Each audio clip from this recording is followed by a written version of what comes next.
Estimados irmãos, é uma alegria renovada estar no estado de Rondônia, tão distante da minha terra natal. O reverendo Luiz Carlos disse que eu que vim trazendo chuva para vocês. Se vocês quiserem uma encomenda de frio também, eu posso mandar, sem problema nenhum. Hoje, por volta das 6 da manhã, eu fui fazer minha caminhada matinal e a temperatura em Curitiba estava em 10 graus. Depois chegou aos fenomenais 21 graus. É calor demais para Curitiba, né? Quando eu falo que eu cheguei aqui com 35, para o pessoal de lá, eles ficam imaginando como é que eu estou suportando. Graças a Deus, eu tenho uma amplitude térmica muito boa no meu organismo e eu suporto essas mudanças climáticas com bastante facilidade. Irmãos, é meu prazer estar aqui, como disse, e pela segunda vez pregando em aniversário da Igreja Presbiteriana de Jaru, a primeira igreja. Porque quando o reverendo Luiz Carlos faz um convite, é uma ordem, e eu sou uma pessoa de juízo, eu obedeço. Então logo ele fez o convite, eu olhei na agenda e disse, vamos fechar isso agora. Eu só não sabia que eu já tinha que chegar na sexta-feira, né? Outro dia que você me falou, né? Falei, vamos dar um jeito aqui. Senão eu ia perder o primeiro dia, só ia chegar no segundo dia aqui. Meus irmãos, trago o abraço então lá da nossa terra e também os cumprimentos do Supremo Concílio na comemoração do 40º aniversário desta igreja. Eu tenho a impressão que a Igreja Presbiteriana de Jaru, no seu crescimento, no seu desenvolvimento, se confunde também com o avanço da própria cidade. Está aqui o vice-prefeito representando a municipalidade, e me corrija se eu estiver errado, a cidade foi crescendo e cada vez avançando mais, e nesta mesma proporção, o trabalho do Senhor. A Junta de Missões Nacionais, nesta semana, está comemorando 83 anos do seu trabalho.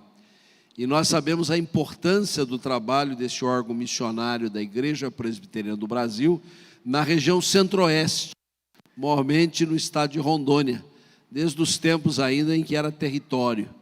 E isto é fruto da graça do Senhor. Então receba os nossos cumprimentos, o abraço fraternal e convido a igreja a abrir a palavra de Deus na carta que Paulo escreveu aos Efésios, capítulo 4. Nós vamos ler os 6 primeiros versículos. Efésios capítulo 4, 1 a 6.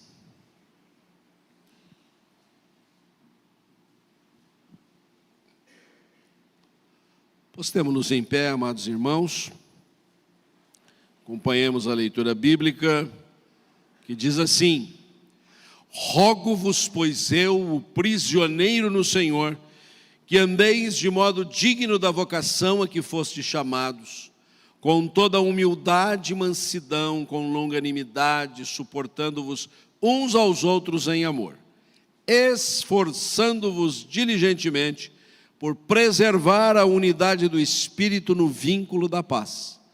Há somente um corpo e um Espírito, como também fostes chamados numa só esperança da vossa vocação. Há um só Senhor, uma só fé, um só batismo, um só Deus e Pai de todos, o qual é sobre todos, age por meio de todos e está em todos.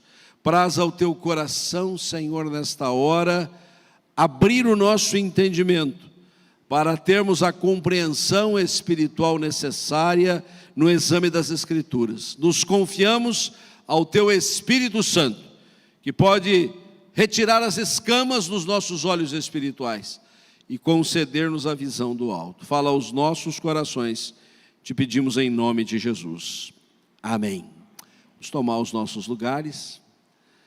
A ocasião benfazeja de um aniversário da igreja deve trazer-nos uma pergunta. Afinal, o que é a igreja? Quero aqui me congratular com as reformas recentes que esta igreja propiciou. O próprio templo está remodelado, o estacionamento agora coberto, salas amplas para atender as diversas demandas, mas todos nós sabemos, a igreja não é este endereço. A igreja não é o templo sede. A igreja não é a sua programação regular ou especial. A igreja não é a sua infraestrutura, nem mesmo o seu sistema de governo, por melhor e prático que ele seja. A igreja somos todos nós. A igreja é o povo de Deus.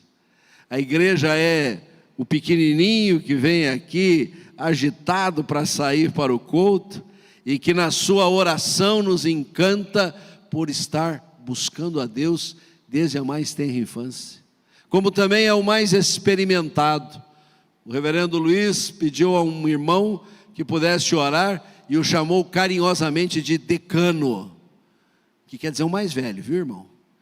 É apenas um jeito gentil de fazer essa celebração. Eu sei porque eu já sou o decano do meu presbitério, imagine, hein, Luiz? Você então nem se fala, né? É o decano do presbitério, do sínodo, acho que até do Supremo Conselho, né?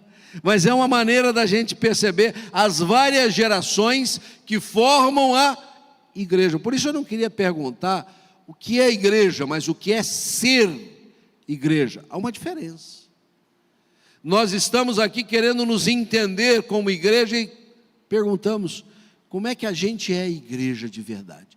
O que é ser igreja? E o apóstolo Paulo responde de pronto, porque no primeiro versículo ele faz um apelo muito forte, um apelo sofrido: rogo-vos, pois, irmãos, eu, prisioneiro no Senhor, que andeis de modo digno da vossa vocação. Vocação é um chamado. E de início eu já quero dizer, ser igreja é responder positivamente a um chamado. Que chamado é esse? É o chamado do Evangelho. É o chamado que a palavra de Deus nos faz com a boa nova da salvação. É o chamado para sairmos das trevas e virmos para a sua maravilhosa luz. É o chamado da perdição para a salvação. É o chamado para sairmos do mundo perdido para formarmos a grei santa, o povo que se chama pelo nome do Senhor, mesmo que depois nós sejamos chamados para ir a este mundo, levar a mesma palavra. Aliás, a palavra igreja é a justa posição de duas palavrinhas, uma preposição e um verbo. A palavra igreja na língua grega é a palavra eclesia, e esta segunda parte é o verbo kaleo, que quer dizer chamar, vocacionar, ser chamado. E a preposiçãozinha do começo dá a ideia de movimento. E a igreja é isso. A gente é chamado de fora para constituir o povo de Deus. E uma vez aqui, a gente é chamado para sair e levar as boas novas. Então Paulo diz assim: vocês têm uma vocação. Vocês foram chamados. Praticamente sobre isso, o apóstolo Paulo gasta os 3 primeiros capítulos dessa epístola. É muito comum na lavra de Paulo ele ter um bom tempo na sua epístola para tratar de teologia, de doutrina. Nesta epístola especialmente, ele principia, depois de sua saudação, com uma longa doxologia. O que é doxologia? É um hino de glorificação a Deus, como nós fizemos há pouco aqui. Louvores ao Senhor. Queremos adorar ao Senhor. Queremos ver a glória do Senhor. Queremos louvar o Rei, o Cordeiro de Deus, cuja fidelidade todos nós somos testemunhas. E aí Paulo no primeiro capítulo começa dizendo: bendito Deus e Pai de nosso Senhor Jesus Cristo, que nos tem contemplado, que nos tem abençoado com toda sorte de bênção espiritual nos lugares celestiais em Cristo Jesus. E passa a descrever essas bênçãos espirituais. É impressionante como a gente tem uma atenção tremenda com respeito às bênçãos materiais. É impressionante como os segmentos religiosos fazem uma ampla publicidade sobre as bênçãos materiais. Venha para a nossa reunião, assista o nosso culto e todos os seus problemas terminaram. Você não vai ter mais problema financeiro, problema de saúde, você vai alcançar aquele objetivo de caráter material, mas muito pouco se fala das bênçãos espirituais, que são a redenção em Cristo Jesus, que é a maravilhosa graça do Senhor, que é a presença do Espírito Santo no nosso coração, selando-nos com a presença divina, confirmando dia a dia a nossa salvação. E Paulo prossegue na sua epístola falando exatamente destas graças divinais com que fomos contemplados por meio da obra do Senhor Jesus, que nos chamou das trevas para a sua maravilhosa luz. Então, por favor, guarde isso na sua mente. Ser igreja é responder positivamente ao chamado de Deus. E eu creio aqui que os irmãos que nesta noite louvam ao Senhor por estes 40 anos de vida da igreja, têm respondido positivamente ao chamado do Senhor. E o fizeram publicamente através da sua profissão de fé. E o fazem diariamente quando confirmam que creem em Jesus como seu único e suficiente Salvador. E que dão testemunho desta fé por onde passam, levando a bandeira do Evangelho. Isto é ser igreja. Responder positivamente ao chamado de Deus. Mas há uma segunda coisa que o apóstolo diz aqui, e com ela eu quero gastar um pouquinho mais de tempo com você nessa noite. Ser igreja é responder positivamente ao chamado do Evangelho, mas ser igreja é corresponder à altura este chamado, corresponder ao nível elevado que este chamado impõe sobre nós. Ouvimos a voz do Evangelho, cremos no Senhor Jesus de todo o nosso coração, recebemos a eterna salvação, formamos o corpo de Cristo. Agora nós temos que ter uma vida que seja condigna deste chamado. Agora é o momento de nós mostrarmos na nossa conduta, no nosso estilo de vida, no nosso relacionamento, no nosso trabalho, pela nossa atitude, pelas nossas ações, que nós somos do Senhor, que nós somos a igreja do Senhor. É por isso que o versículo 1, Paulo deixa este apelo: vocês receberam um chamado que vocês devem andar de modo digno dele. A vida de vocês tem que corresponder ao chamado. Vocês são de Deus, e não pode pairar dúvida alguma nas pessoas que passarem por vocês, de que vocês são de Deus. E como é que vocês fazem isso? Recitando o credo? Pode ser uma boa medida. Recitando versículos bíblicos? Pode ser interessante. Mas o melhor de tudo é vivendo o Evangelho, é mostrando o Evangelho estampado no nosso viver. O verbo andar, quando o apóstolo Paulo usa, geralmente é para significar viver. E é curioso, porque a vida é isso mesmo, é um andar, é um deslocar-se.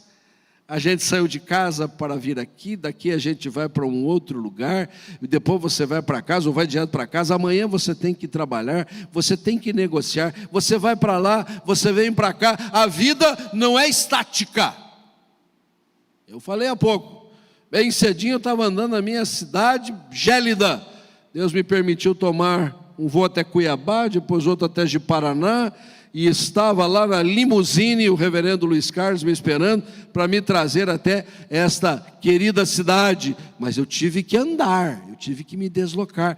Isso é a vida, é a dinâmica da vida. E como é que deve ser a nossa vida? Deve ser digna do chamado, digna da vocação. Então, Primeiro, ser igreja é responder positivamente ao chamado evangelho. Segundo, é corresponder à altura este chamado. E aí Paulo vai gastar o resto da epístola dele para falar sobre isso. Nós não vamos ter tempo para tratar de todas as coisas que Paulo fala a partir daqui sobre o modus vivendi, o estilo de vida, o jeito de ser que a igreja deve revelar, mas pelo menos estes versículos que nós lemos nos ajudam a entender um pouco o que significa a dignidade de ser cristão.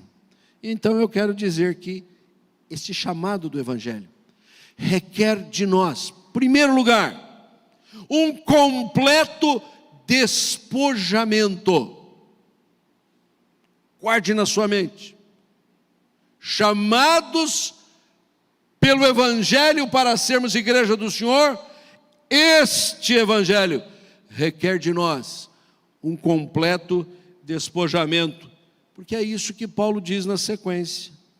O modo digno da vocação a que fosse chamados exige humildade, toda humildade. Vivendo de modo digno da vocação a que fosse chamados, com toda humildade. E o que é humildade? Senão um completo despojamento. Completo mesmo. Há duas palavras na língua grega que se traduzem por pobreza ou humildade. Uma delas traz a ideia de uma classe social inferior. Como nós somos aqui não numerados na nossa sociedade, mas somos classificados por letra, né? Classe A, classe B, classe C, classe... Eu acho que eu estou da Z para baixo. Devo estar aí, né? Mas de qualquer forma a gente está classificado. Nem que seja o último lugar, a gente está classificado. Mas há uma outra palavra na língua grega que traz a ideia da humildade e da pobreza do indigente. O pobre está numa categoria inferior, mas alguma coisa ele possui, alguma coisa ele tem, nem que seja algo muito diminuto.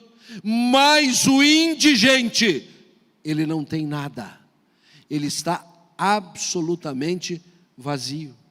E quando nós vamos lá para o Evangelho de Mateus, na abertura do Sermão do Monte, quando Jesus se assenta na colina e os discípulos se aproximam dele, e ele passa a ensiná-los dizendo, e começa: bem-aventurados os pobres, os humildes de espírito, porque deles é o reino de Deus. Sabe qual é a palavra que Jesus usou ali? Não é a palavra do pobre classificado, é do indigente, do que não tem nada, do que está absolutamente vazio. O indigente é aquele que, se a gente não der alguma coisa para ele, ele não vai ter nada. E é assim que os que foram chamados pelo Evangelho têm que se compreender: nós, de nós mesmos, nada podemos. Nós não somos nada, a não ser que o Senhor nos encha da sua graça, a não ser que o Senhor nos supra da sua bondade, a não ser que o Senhor tenha misericórdia de nós. E é notável que Jesus diga: bem-aventurados os pobres, os humildes de espírito, porque deles é o reino de Deus. Reino é uma coisa preciosa. Reino tem rei. Reino evoca a ideia de riqueza, trono, soberania, majestade, glória. Só tem o reino quem se esvazia, quem se despoja totalmente, plenamente. Por isso, Paulo diz assim: vocês que responderam positivamente ao chamado do Evangelho, para corresponder a esse chamado, primeiro de tudo, precisam mostrar-se totalmente despojados, esvaziados de si mesmo, abaixo toda arrogância, para fora toda pretensão. Nenhum de nós pode aproximar-se da casa de Deus pretendendo ser justo, correto, bom, maravilhoso. Nós precisamos passar esses umbraus conscientes da nossa pecaminosidade, que precisamos de um Deus que se apiede de nós, e esvaziados então podemos provar da plenitude do seu Espírito. Mas quantas vezes a gente deixa de participar da bênção porque a gente vem cheio de si mesmo, não é? Cheio das nossas arrogâncias, plenos das nossas pretensões, nos achamos mais do que os outros. Se não nos achamos mais do que os outros internamente, achamos que somos mais do que os que estão lá fora. Nem isso nós devemos pensar. Nós precisamos reconhecer a nossa fragilidade, a nossa debilidade, a nossa pequenez, a nossa tibieza, para que sejamos cheios de Deus. Por isso Paulo coloca, primeiro de tudo, com toda humildade. Esta igreja alcança seu 40º aniversário. Tempo de louvar e bendizer ao Senhor. Mas eu estou absolutamente seguro que ela só chega a esta efeméride porque ela, ao longo da sua história, reconheceu a necessidade do total despojamento, do completo despojamento. Mas Paulo não para aí. Para corresponder ao chamado que o Evangelho nos faz, Paulo diz que nós precisamos revelar toda a humildade e mansidão. Se o Evangelho requer de nós completo despojamento, o Evangelho também exige de nós absoluta serenidade.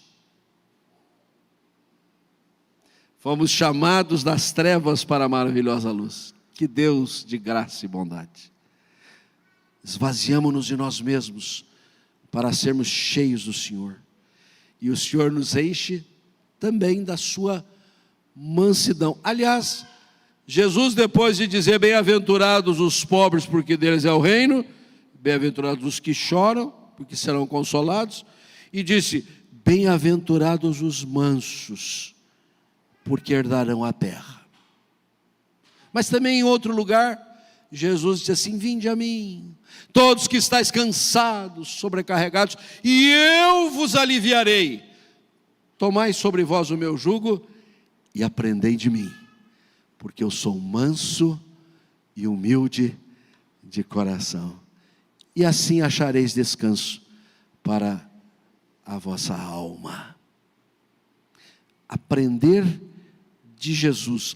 O currículo de Jesus é enorme, é vasto. A gente vai viver a vida inteira e não vai esgotar esse currículo. É um aprendizado riquíssimo, infindável, mas pelo menos vamos aprender da mansidão de Jesus. E aqui eu quero fazer as ligações. Por que Jesus disse, bem-aventurados os pobres, porque deles é o reino dos céus? Essa charada a gente já matou, né? Se você não é vazio, não cabe o reino. Se você se esvazia, cabe o reino de Deus dentro do seu coração. Por que Jesus disse, bem-aventurados os que choram, porque serão consolados? Porque quem não está chorando, quem não tem motivo para chorar, não precisa de consolo, né? Mas quando a gente está embargado, carregado, sofrido, a gente chora, e alguém vai e consola. O Espírito Santo é consolador. Mas por que Jesus disse, bem-aventurados os mansos, porque herdarão a terra? Parece que não tem nada a ver, né? Reino e ser vazio tem a ver, chorar e ser consolado tem a ver, direitos e mansidão parece que não tem a ver, mas tem, tudo tem a ver. Porque herdarão a terra. Herança é um direito. Alguém acumula patrimônio e deixa para os seus herdeiros. Pode fazê-lo em testamento. Se não o fizer, a justiça vai se encarregar disso. mas é um direito do herdeiro. Não teve os 2 filhos, em que o mais novo pediu os seus bens para se corromper mundo afora, o chamado filho pródigo? Era o direito dele, ele poderia até antecipar a herança, como de fato o fez. O outro resolveu se resguardar e ficou em casa, é um direito. Nós somos filhos de Deus, e tudo o que é do Senhor é direito nosso, é nossa herança. Mas nem tudo se consubstancia imediatamente, nem tudo se realiza num piscar de olhos. Algo que é direito nosso e às vezes se delonga, se demora para a gente poder botar a mão, para a gente assumir, para a gente pegar. E às vezes nesse compasso de espera, a gente se desespera, a gente fica inquieto, a gente fica irrequieto, a gente perde a mansidão. É aí que vem a virtude da mansidão, que a gente aprende de Jesus. Bem-aventurados os mansos, que sabedores dos seus direitos, conscientes de que aquilo que é deles lhes será dado, mas enquanto não recebem, não se desesperam, aguardam pacientemente, esperam no Senhor. O tempo passa, mas eles continuam serenos, tranquilos. Por isso eu me referi que, como igreja, nós precisamos corresponder ao nosso chamado, revelando sempre serenidade. Não cabe no testemunho do crente a exasperação, o desespero. Ao contrário, como discípulo de Jesus, ele aprende da mansidão do próprio Jesus. A mansidão que o levou ao Calvário. A mansidão que antecipadamente já o preparava para isso. Mas ele sabia que era herdeiro da vida eterna, porque pelo poder de Deus ele haveria de ressuscitar. No entanto, como ovelha muda perante os seus tosqueadores, ele não abriu a sua boca. Mansidão. Eu sei, não é fácil. Naquelas horas difíceis, naqueles momentos decisivos, quando mais nós deveríamos mostrar esta virtude, nós falhamos. Nosso temperamento sobe, a temperatura sobe também, mas compõe o testemunho da igreja. Faz parte do corresponder ao chamado que Deus nos fez, como igreja, sempre revelarmos a mansidão em absoluta serenidade. Então, 2 coisas nós já vimos. Requer-se de nós completo despojamento, toda humildade. Também absoluta serenidade, mansidão. Mas é mistério também observar que o Evangelho requer de nós uma distendida tolerância, porque ato contínuo Paulo diz assim: humildade e mansidão com toda longanimidade. Ou palavra comprida, né? Longanimidade. Se a gente não falar assim pausado, a gente engole as sílabas. É porque são 2 palavras juntas. Longo ânimo, ânimo grande. E no original do Novo Testamento também são 2 palavras, macrotomia. Macro é grande, né? A ideia assim desses comércios enormes são chamados de macro, né? Longanimidade.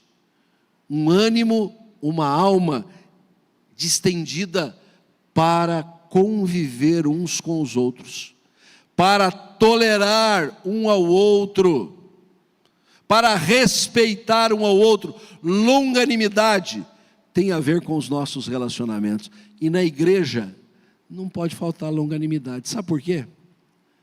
Porque nós somos diferentes. Cada um é cada um. Cada um tem o seu jeito. Cada um tem o seu modo de viver, de fazer, de agir. E se não houver longanimidade, se a nossa alma for pequena e não for grande, se o nosso ânimo for minguado, a gente vai para as estribeiras, a gente vai para os conflitos, a gente vai para os desacertos. E quem sabe, numa trajetória que não é assim tão longa, mas 40 anos não são 40 minutos. Não faltou em algum momento longanimidade de parte a parte.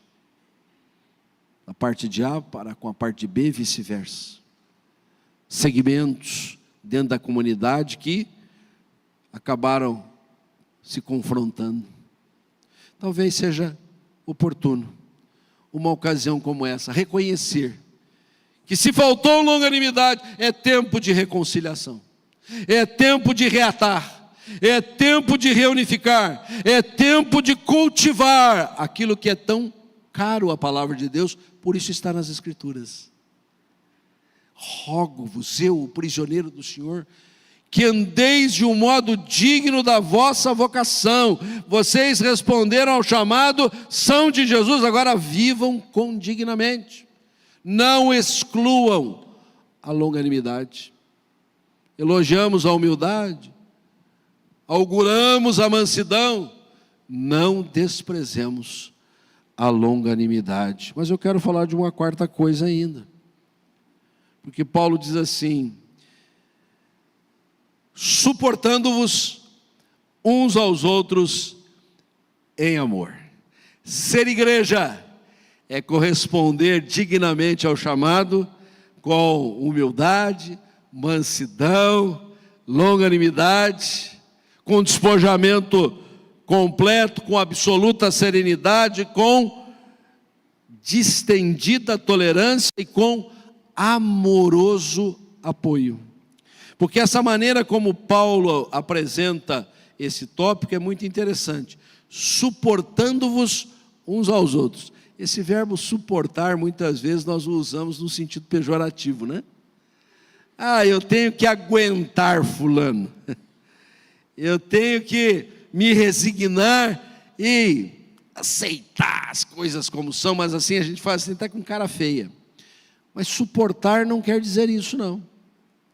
Suportar vem de suporte, de ser apoio, de ser estaca.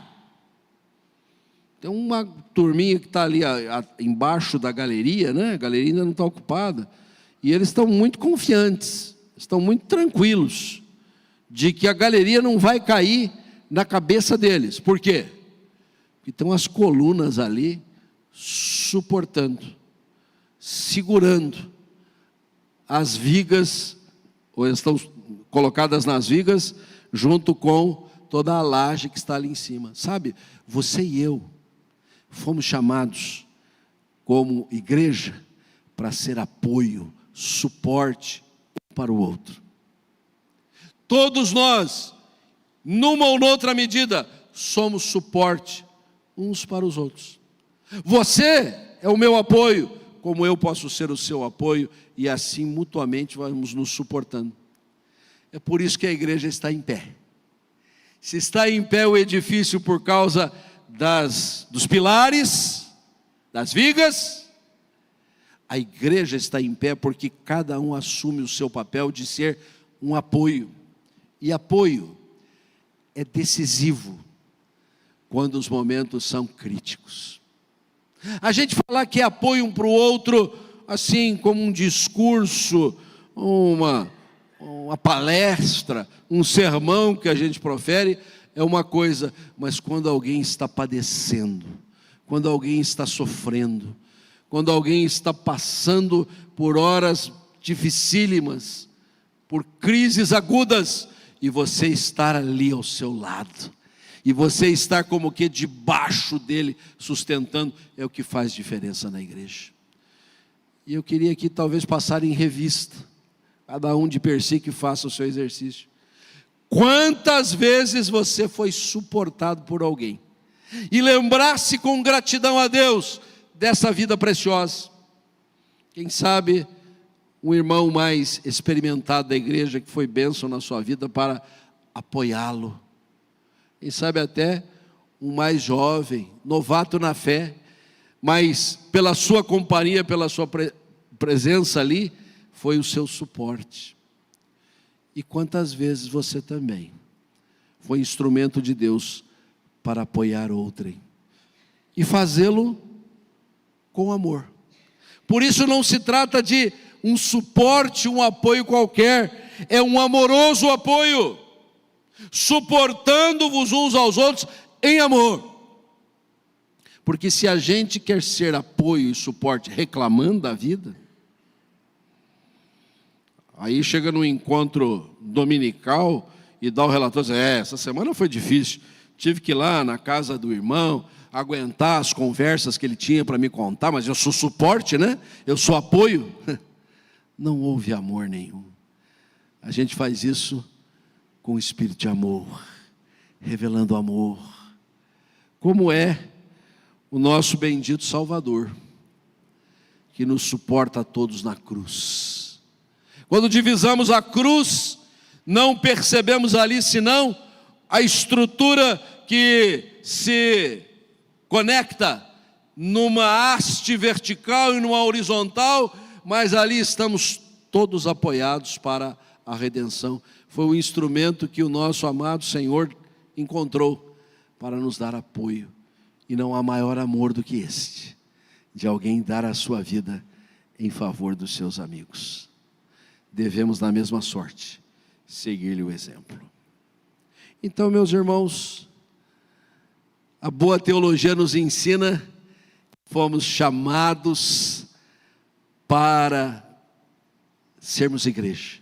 Fomos chamados pela palavra do Evangelho. Respondemos positivamente a esse chamado. Agora precisamos corresponder ao chamado e fazê-lo com completo despojamento, com absoluta serenidade, com distendida tolerância, com amoroso apoio.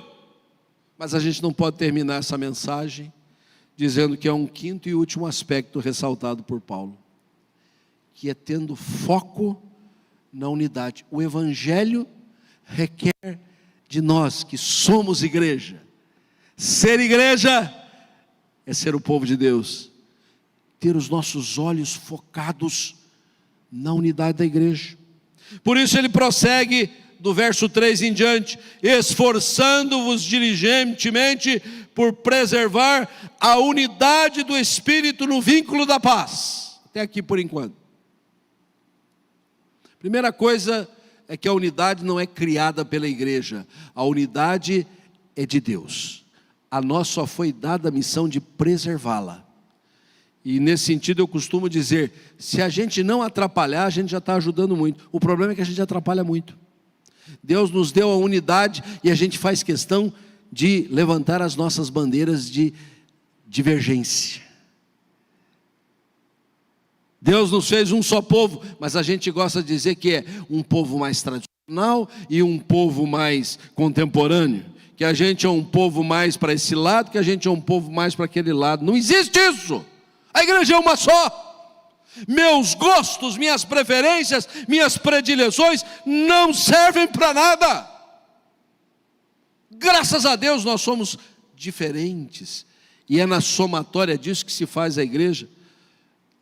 Louvo a Deus que na minha convivência rotineira com os membros da minha própria igreja, eu não encontro ninguém semelhante a mim, que seria muito desagradável. É bom ver os diferentes, que a gente cresce com isso. Só que no meio das diferenças nós somos um só povo. A unidade prevalece. Por isso Paulo está falando, precisa ter foco na unidade. O Evangelho requer de nós que nós entendamos que somos o único povo de Deus, que Jesus só tem um corpo, e a nós só foi dada a missão de esforçar-nos diligentemente por preservar, por manter, por cuidar, por observar o que dizemos, como fazemos, como deliberamos, que não fira a unidade da igreja, que faça ela continuar sendo linda, bonita, com toda a sua variedade caleidoscópica, que somos todos nós, para nos apresentarmos diante do Senhor como a sua igreja. Para isso, Paulo diz assim, gente, vocês se focam invariavelmente nas diferenças, quando vocês deveriam se focar nas coisas que compõem a unidade. E ele dá 7 coisas que a gente tem que estar sempre olhando. Primeiro, há um só corpo. Acabei de falar, Jesus é cabeça de um só corpo, ele não é cabeça de 2 corpos. Há um só Espírito, o Espírito Santo que procede do Pai e do Filho. Há uma só esperança da vossa vocação, esta vocação que o Evangelho nos faz. Há um só Senhor, Senhor Jesus Cristo. Há uma só fé que depositamos na sua obra vicária na cruz. Há um só batismo. Um só batismo não, pastor. Eu já vi batismo mergulhado, eu já vi batismo por aspersão, já vi batismo por efusão. Não estou falando de modalidades batismais. E aqui nós não vamos criar nenhuma polêmica sobre isso. Nós estamos falando sobre o sentido do batismo. Batismo é sinal de ingresso no povo de Deus. Uma vez ingressados no corpo de Cristo, jamais de lá sairemos. Por isso, há um só batismo. Não se requer mais do que um batismo. Aqueles que o Pai deu na minha mão, eu jamais os lançarei fora. Porque tem gente que é assim, né? Já se batizou tantas vezes que a impressão que dá é que ele entrou no corpo, saiu do corpo. Entrou no corpo de Cristo, saiu do corpo de Cristo. Entrou no povo de Deus, saiu do povo de Deus. Entra e sai na vida do cidadão, que a gente não sabe quando é que ele está na igreja e quando é que ele não está, né? Uma vez membros da igreja, sempre membros da igreja, focados na unidade. E por fim, um só Deus, que é Pai de todos, o qual está sobre todos, age por meio de todos e está em todos. Foco na unidade. As diferenças são ricas, são lindas, precisam ser respeitadas, mas ao mínimo senso que tivermos de divergir, porque um pensa assim, um pensa assado, voltemos a nossa atenção para os fundamentos da unidade.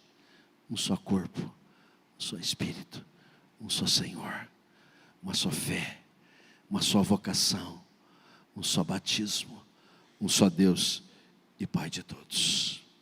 O que é ser igreja?